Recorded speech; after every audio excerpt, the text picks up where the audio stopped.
So, you know, the night that both of you spent in the middle of nowhere, when I saw the film,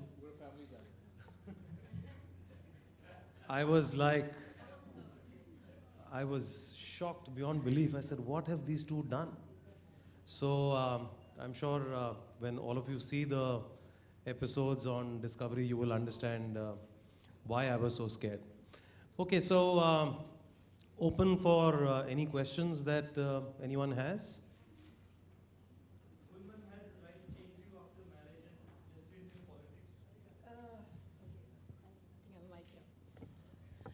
I think you've got to just set aside things that mean something to you. In my case, adventure. I've always, for many years now, before and after marriage, I've set aside in my yearly calendar that this much time I'm going to take off and go cycling, biking, off-roading, go on an adventure trip. So that remains, and I'm fortunate that I have a husband. He's here somewhere. He's walking out as I speak. Okay. He's been very supportive of whatever it is I do now. My stint in politics is not actually over yet, so I'm very much a member of the Aam Aadmi Party and still an active sort of working volunteer for the party. And I think a lot of people will ask you this question, have you changed? But the only people who are actually capable of answering that in all honesty are the people closest to you. Because in front of everybody else, you can pretend. But it's those that are closest to you that can judge you to see whether or not you've changed. So for me, I don't think life has really changed. But I think friends and family are probably better suited to answer that question. But as far as adventure goes, as far as road trips go, I think it's just a question of deciding कि मैंने ये करना है.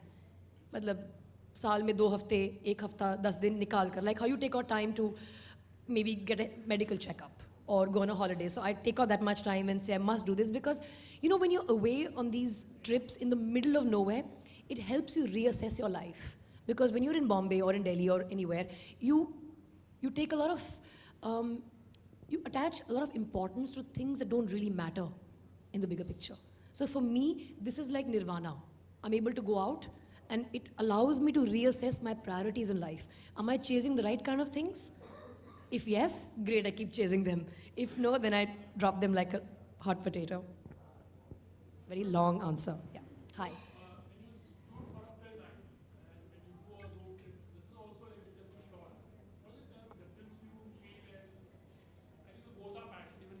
Acting is passion for you, and even this is like something like a hobby or a passion.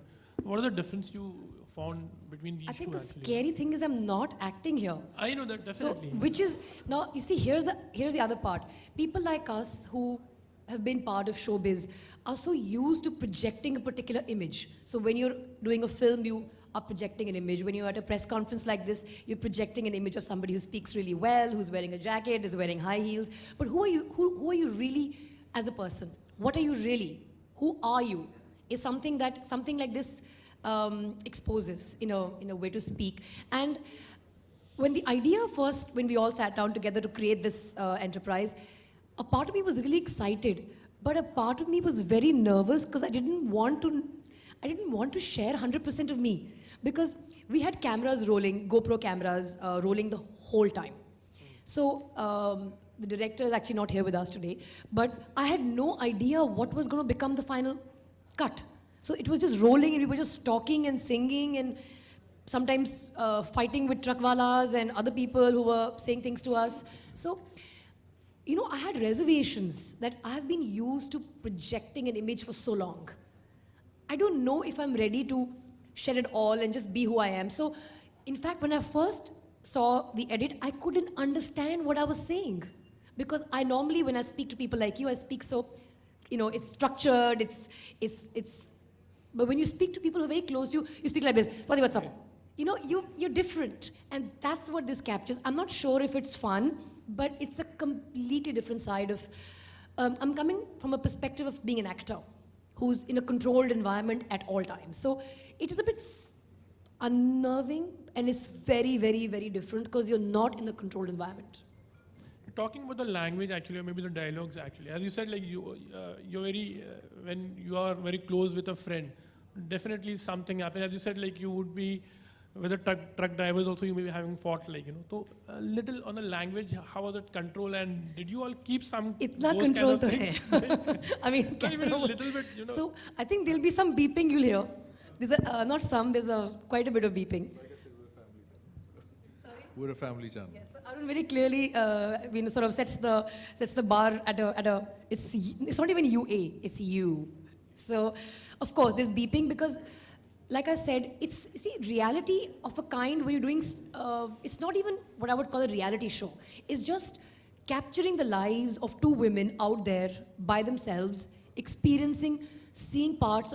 For example, for someone like me who's lived in Ladakh, there was so much I still don't know. Discovering, meeting locals, learning about local culture, but you're seeing it through our eyes. So it's not a typical format. Hi, I'm Gul, and this is Swati, we're in Ladakh, and behind us is the mighty XYZ. Those are great formats, and they're very informative. But I think what we've tried to do here is show you a glimpse of what regular people are. They're not experts, but they're just adventurers. One is now, both of us are adventurers. One was an adventurer, one was an unwilling accomplice. And that's what's the differentiator. So you've got two people doing something, and through their eyes, you're experiencing A, B, living, and C, hopefully enjoying.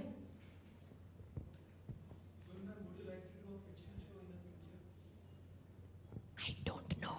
I mean, I haven't thought about it. I really, honestly haven't thought about it. That's the...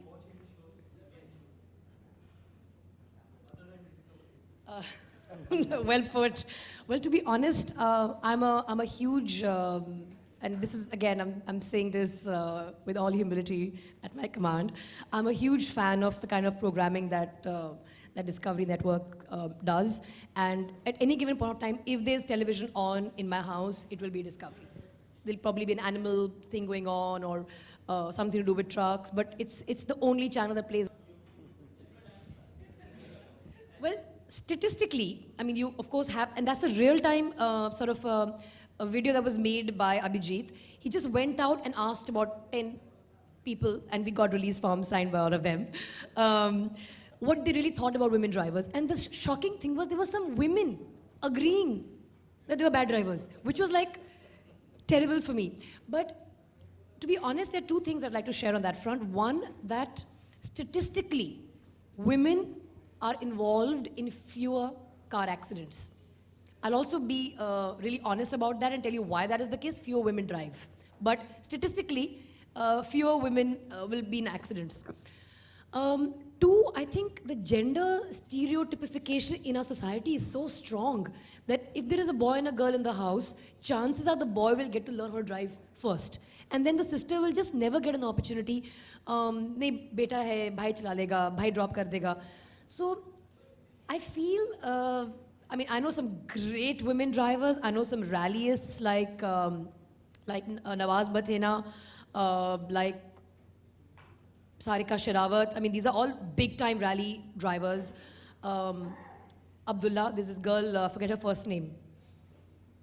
Again, somebody I've interacted with a lot. So there are a lot of girls out there who compete with men at the same standard as, that men and women would be judged by. But I would just take cover under the statistics that lesser women are involved in accidents. So I don't believe women are bad drivers. They could be victims of stereotypification, wherein they maybe don't get their hands at the wheel as often as they should. So maybe we should just let more women drive to actually find out if they are as good or as bad as men.